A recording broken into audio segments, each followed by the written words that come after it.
Vous êtes déjà demandé si on pouvait mettre un film entier sur Discord? Pas juste un extrait de quelques secondes ou quelques minutes, mais tout le film. Là, on va mettre l'aspect légal de côté car on va partir du principe que tout sera évidemment utilisé pour des fins personnelles, que vous possédez vos films, que vous utilisez Discord dans le cadre de la loi sur la copie privée de 1985 pour sauvegarder vos précieux films de votre disque dur Toshiba qui va claquer dans 2 semaines. C'est bon, les juges ils sont marrés de la vidéo. Bon allez, maintenant imagine t'as Fast and Furious 2, le meilleur de toute la franchise, et si quelqu'un commente que c'est faux, je le dirai même pas. Donc, t'as ce chef-d'œuvre du 21e siècle en ta possession, mais bizarrement, tu ne possèdes pas de clé USB, ou de disque dur externe, ou de NAS, ou même d'adaptateur SATA vers USB, enfin bref, on va imaginer que t'as rien, mais que t'as quand même Discord. Alors, comment qu'on fait? Déjà, Discord, il impose des limites par rapport à la taille de ton fichier. Fut un temps, Discord avait une limite giga stricte sur la taille de ce que tu pouvais uploader. 8 mégas. Puis un jour, ils ont décidé de faire un truc bien. Ils ont augmenté la limite à 25 mégas pour la redescendre à 10. Donc sur l'échelle de on est dans la merde sur 20, on est niveau Toshiba satellite. Mais moi, macaque évolué, il y a dans Discord un moyen d'uploader plus de données que leur limite toute pourrie. Discord Nitro. Alors, je vous rassure, je suis toujours autant endetté envers la daronne de certains potes, donc je vais pas me payer un abonnement juste pour ça. Mais mon serveur Discord, que vous devrez rejoindre, a un niveau de boost suffisant pour me permettre d'envoyer des fichiers jusqu'à 50 mégas. Et rien que ça va déjà me simplifier la vie. Bon, maintenant on a un autre souci. Le film il teste pas 50 mégas, mais plutôt 5 gigas. 5 gigas, c'est 100 fois plus de données. Rien que ça. Donc, notre fichier, il faudra le compresser à mort pour qu'il tienne sur Discord. Et ça tiendrait qu'à moi, je compresserais la vidéo en AV1, je mettrais le codec audio en Opus, pour que ce soit à peu près regardable. Sauf que Discord, ils aiment bien rester sur des technologies de la préhistoire.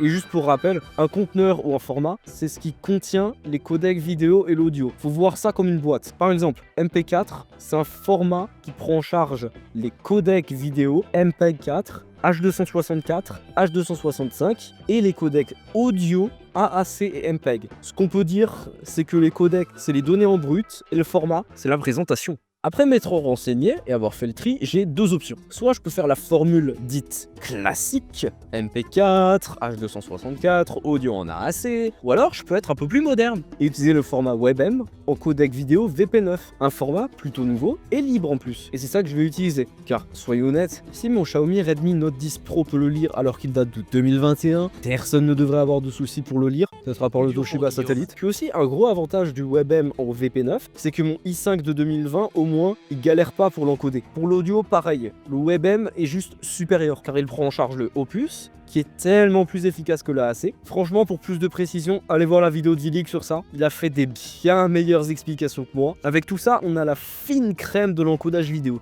Là, ça peut vous paraître comme un bon gros chipotage des familles quand je vous parle de ces codecs. Mais quand on est limité à 50 mégas pour un film qui dure 1h47, je vous assure que chaque kilo-octet compte. Et là, maintenant qu'on a choisi nos codecs et nos formats pour la compression, il va falloir charcuter la qualité, car on ne fait pas d'omelette sans casser des yeux. Et là, c'est littéral.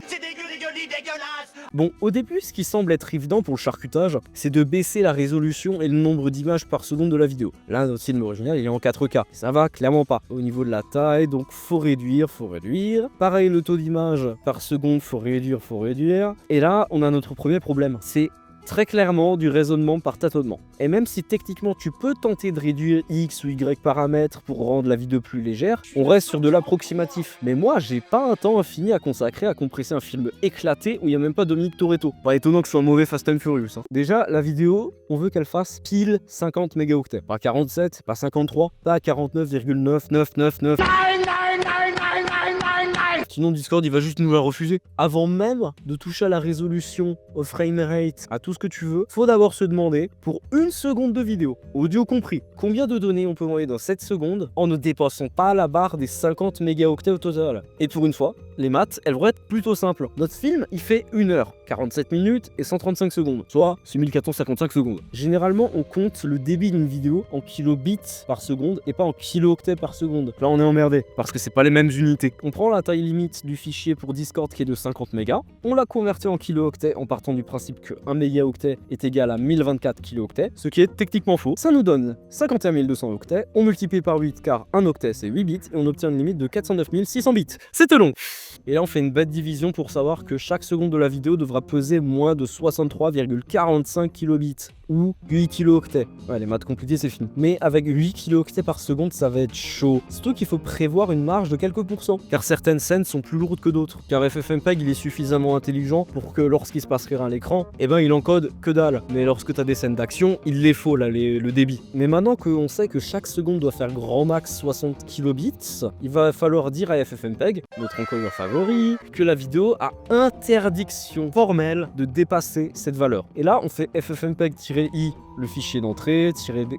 Ah bah non, tu peux pas juste définir ça comme ça. À un moment, tu pouvais, mais là, il va falloir choisir quelle portion de ces 60 kilobits ira à la vidéo et quelle portion ira à l'audio, car il va pas le faire à notre place. Moi, je considère qu'un audio intelligible, c'est bien plus important dans beaucoup de cas qu'une vidéo de haute qualité. Donc l'audio, je lui alloue direct 16 kilobits par seconde, soit 2 kilooctets, donc vraiment, j'insiste, c'est très peu, ce qui nous laisse avec 44 kilobits par seconde pour la vidéo. Juste check ce que YouTube recommande comme bitrate pour voir avec mes pauvres 44 kilobits par seconde ce que je peux faire. Ouais, ça va être chaud. Allez, on va ignorer les recommandations de YouTube. De toute façon, qu'est-ce qui peut mal se passer si je respecte pas les conventions définies par une entreprise qui profite du système capitaliste pour bâtir un empire de divertissement? Bah, c'est pas ça. Ça aurait sa place dans un musée d'art moderne, mais c'est pas un compliment. Donc maintenant que notre limite de taille de fichier est claire, on va pouvoir charcuter, mais proprement. Pas de tronçonneuse, mais une épée. Premièrement, on va grandement réduire la résolution de la vidéo pour que chaque pixel ait accès à un peu plus de données. Et 480 par 270 pixels, ça me semble être une résolution où ça passe du 44 kilobits seconde en vidéo. On va aussi forcer le mode de couleur le plus bas autorisé par le codec, donc du 8 bits par couleur au lieu de 10 bits par couleur. Ça fait une différence de quelques pourcents, 20% pour être exact, dans la taille du fichier, mais c'est pas négligé. Puis surtout, la plupart des gens n'ont que des écrans 8 bits, ou alors ne verraient pas la différence. Et pour finir, le son, on va forcer les 16 kilobits seconde en mettant le son en mono, sinon c'est du 5.1. Et je vois mal 6 canaux audio se disputer 2 pauvres kilooctets chaque seconde. En particulier dans Fast and Furious, où il y a des voix et des bruits de moteur super forts qui ont été mixés à la zob. Sauf que là, pendant l'encodage, on est toujours au-dessus de la limite qu'on a dictée à FFmpeg. Et le résultat, il reste douteux. Hein. Bon allez, je vais un peu plus réduire la résolution, sinon on va se retrouver avec juste une bouillie de blocs. Oui, mais là, tu vas te retrouver avec une bouillie de pixels, donc c'est pas tellement mieux. Mais arrêtez de vous incruster dans mes vidéos comme ça, sans me demander. Bon, en 16 neuvième, une résolution plus basse et pas trop pourrie non plus, ça serait la fameuse 240p. Sauf que lorsque tu divises 249 divisé par 9, le chiffre n'est pas un entier. Donc ça veut dire que c'est une résolution beaucoup trop chiante pour mon cerveau de macaque à interpréter. Donc on va prendre que des multiples entiers de 9 et 16, comme la 216p, soit 384 par 216 pixels. À savoir que je veux pas descendre la résolution trop bas non plus, car Discord aime vraiment pas tout ce qui est en dessous de la 144p. Puis surtout, 384 par 216, c'est de la 4K, mais divisé par 10 des deux côtés. Donc au total, on divise par 100. Et si vous vous rappelez bien, et surtout si vous avez suivi, vous savez aussi que 5 Go et 5 mégas, il y a un ratio de 100 entre les deux. Donc en théorie, ça devrait pile poil tenir. Bon, là ça reste dégueulasse, mais c'est moins pire. Donc maintenant, il va falloir diminuer autre chose. Le taux d'image par seconde. Bah oui, si tu jarres quasiment une image sur deux, c'est bien plus efficace pour compresser. Le souci, c'est que notre film, il a un taux d'image qui est déjà super bas, 24 images par seconde, et vu que c'est Fast and Furious, il faut garder un film fluide. Puis dans Fast and Furious, il y a des bagnoles, et je peux pas juste me dire que à partir de 10 images par seconde, l'œil humain il peut percevoir un mouvement. Je vais quand même garder un truc à minima fluide, donc là je vais tester avec 15 images par seconde. Alors ok, la différence est à peine perceptible. Mais dans les scènes d'action, ça évitera que le film soit juste une bouillie de pixels. Mais vu qu'il faut quand même un peu laisser FFmpeg respirer, je me suis dit fuck it, 12 images par seconde, ça sera plus qu'assez. Surtout quand on doit tenir sur 50 mégas, on peut pas sacrifier grand chose d'autre. Et ouais. Purée, même moi j'arrive pas à faire la différence, et franchement si j'étais pas 100% sûr de ce que je fais, et que baisser le framerate ça aide vraiment, je garderais les 24 images par seconde, car là je suis désolé, c'est comme les gens qui comparent DLSS 4 et FSR 4, moi je vois pas la différence. Ok, mon œil gauche a 8 sur 10, mais je dois pas être le seul qui arrive juste pas à faire la différence. Donc pour l'avant-dernière optimisation, on va tout simplement dire à FFmpeg, mec, prends ton temps. Mais quand je te dis prends ton temps, c'est prends ton temps. Avec l'option Deadline Best et CPU Used 0, mec, j'ai toute ma journée, prends le temps que tu veux, je vais aller sortir dehors, mais peut-être avoir une vie un jour. Et depuis avant, je fais des petits tests pour vous montrer les rushs, sauf que je les annule une fois que FFmpeg atteint 1 ou 2 minutes d'encodage. Mais là, il faut vraiment être patient, car le processeur, tu lui as dit de prendre son temps, t'inquiète pas, Même mon i5 10600, 12 threads à 4,8 GHz avec 24 Go de RAM en TDR4 2670, il va bien te faire attendre. Pour ceux qui savent pas, ce que je vous montre là, c'est la vitesse d'encodage par rapport à la vitesse de lecture. Donc quand je lancerai l'encodage final, ça prendra environ 4h30. Ouais, sauf que même là, ça suffit pas. Mais face à ça, j'ai une petite idée en tête. Depuis avant, notre film, il dure 6455 secondes, 1h47. Et donc, si on le faisait durer moins longtemps, si on l'accélère de 20% pour pas que l'audio soit des chipmunks, comme quand tu accélères le son, ça fait du Nightcore,